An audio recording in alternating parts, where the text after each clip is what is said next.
បន្តទៀតនេះជាការបញ្ជាក់របស់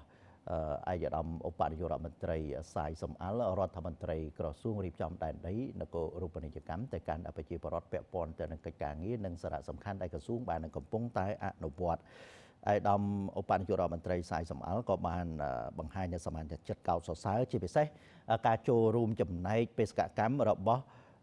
សាលាដុនប៊ូស្កូនៅខាងខេត្តកែបនៅក្នុងការបណ្ដុះបណ្ដាលយុវជនកម្ពុជាឲ្យមានចំណេះជំនាញប្រកបដោយគុណភាពដែលជាឆ្អឹងខ្នងសេដ្ឋកិច្ចដ៏សំខាន់សម្រាប់គ្រួសារសហគមន៍និងសង្គមជាតិកម្ពុជាឯកឧត្តមក៏បានចាត់ទុកថាការចូលរួមចំណែករបស់សាលាបច្ចេកទេសដុនប៊ូស្កូគឺជាទស្សនៈទានសម្រាប់សាលាដទៃទៀតយកគំរូតាមហើយទីនេះគឺជាថ្នាលបណ្ដុះបណ្ដាលធនធានមនុស្សដ៏សំខាន់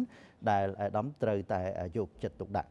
ការលើកឡើងរបស់អាដាមឧបនាយករដ្ឋមន្ត្រីសាយសំអល់នៅក្នុងដំណើរនៃការចុះពិនិត្យស្ថានភាពអប់រំរបស់សាលាបច្ចេកទេសដុនប៊ូស្កូខេត្តកែប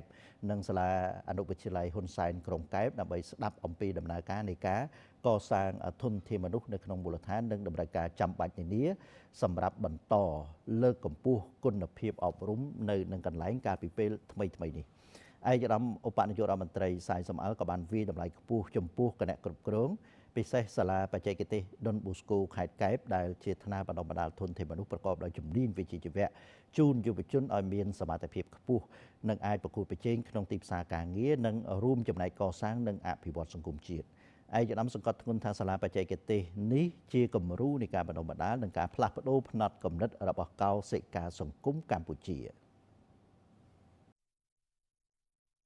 ទីធ្លាសាលារហងៃនេះគឺយើងធ្វើកម្រិតថានឹងរៀបចំសាលាថ្នាក់រៀនទីចាត់កាយទាំងអស់កន្លែងហូមបន្លែអីចឹងតែខ្ញុំចង់ឲ្យយកទស្សនៈទៀតដូចដនបាស្កូហ្មងគុំសាលាមិនមែនកន្លែងរៀនសូត្រទេសាលាកន្លែងត្រាស់ដឹងខុសគ្នាចឹងតើយើងរៀនដូរផ្នត់គំនិតរបស់យើងមើលអញ្ចឹងទេអាប្រជាជនតិចនេះមិនសូវវៀងវៃអត់ឈ្នះទេទេណាគិតថាការរៀបចំកន្លែងឲ្យស្អាតបាតមានរបៀបរៀបរយនិងបដូរផ្នត់គំនិតនោះអានេះគឺមុនគេមកវាចេញមកនេះវាសុបាយហ្នឹងអង្គុយលេងត្រជាក់ចង់រៀនសូត្រហើយអប់រំប្រហែលតែមួយទៀតទេខ្ញុំកំពុងរកលុយដាក់អ៊ីនធឺណិតឲ្យបាទតាមសាលាអ៊ីនធឺណិតហ្នឹងគឺមនុស្សនឹងចេះអង់គ្លេសហើយតែចេះអង់គ្លេសហើយរៀនសូត្រពីពិភពលោកហើយមិនមែនពីស្រូវពុំទៀតទេបាទអាហ្នឹងអញ្ចឹងរបៀបយើងធ្វើការយើងចុះមូលដ្ឋានគឺយើងមកធ្វើមែនតើអត់មក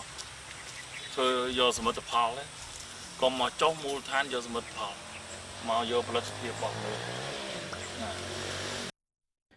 ជាការលើកឡើងរបស់អាដាមឧបនាយករដ្ឋមន្ត្រីសាយសំអល់ថាជាផ្នែកមួយដ៏សំខាន់នៅក្នុងការចូលរួមចំណែករបស់សាលាបណ្ដុះបណ្ដាលបច្ចេកទេសដុនប៊ូស្កូដែលជាដៃគូយ៉ាងសំខាន់នៅក្នុងការចូលរួមចំណែកបណ្ដុះបណ្ដាលធនធានមនុស្សទៅលើផ្នែកបច្ចេកទេសជំនាញហើយបើតាមការឲ្យដឹងពីលោកសេនរ៉ានាយកសាលាបច្ចេកទេសដុនប៊ូស្កូខេត្តកែបបើគិតត្រឹមឆ្នាំ2026នេះសាលាបានដំណើរការរយៈពេល15ឆ្នាំហើយក្នុងនោះសិស្សក៏បានបញ្ចប់ការសិក្សានិងមានការងារធ្វើប្រមាណជា1482នាក់ដែលស្មើនឹង95%ក្នុងនោះ5%ទៀតក៏បានបង្កើតមុខរបរផ្ទាល់ខ្លួនហើយបច្ចុប្បន្នសិស្សក៏កំពុងតែសិក្សានឹងមាន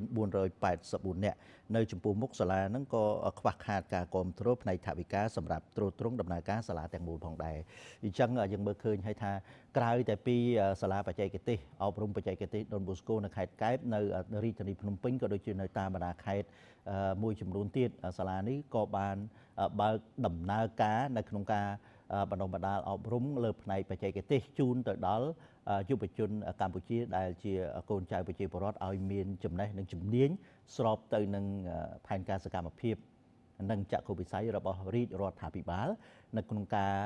បណ្ដុះបណ្ដាលជំនាញបច្ចេកទេសទៅដល់យុវជនឲ្យមាន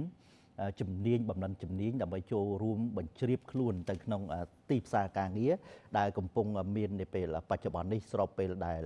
កំណើននៃវិនិយោគិនតាមរបាយការណ៍ជាបន្តបន្ទាប់មកថាមានវិនិយោគិនបានបណ្ដាក់ទុនវិនិយោគហើយក៏មានការអនុម័តពីក្រមប្រឹក្សាអភិវឌ្ឍកម្ពុជា CDC នៅក្នុងការចូលរួមចំណែកនៅក្នុងការអភិវឌ្ឍ ជំនាញសមត្ថភាពរបស់យុវជនកម្ពុជាបាទហើយថ្មីនេះទៀតសោតក្រសួងការងារនិងបណ្ដុំបណ្ដាលវិជ្ជាជីវៈក៏បាននឹងកំពុងតែបន្តបេសកកម្មនៅក្នុងការបណ្ដុះបណ្ដាលជំនាញដេបន្ថែមទៀតជូនទៅដល់ប្រជាពលរដ្ឋជាពិសេសអតីតពលករដែលវិលត្រឡប់មកពីខាងប្រទេសថៃវគ្គជំនាញដេរយៈពេល1សប្តាហ៍នេះគឺចូលរៀនដែលឥតគិតថ្លៃហើយមានប្រាក់ឧបត្ថម្ភហើយក្រោយពេលដែលរៀនចប់ហ្នឹងក៏ធានានៅក្នុងការផ្ដល់ការងារធ្វើសមរម្យនៅតាមរោងចក្រសហគ្រាសនានាស្របពេលដែលវិស័យកាត់ដេរនៅកម្ពុជាក៏ទទួលបាននូវសន្ទុះនៃការ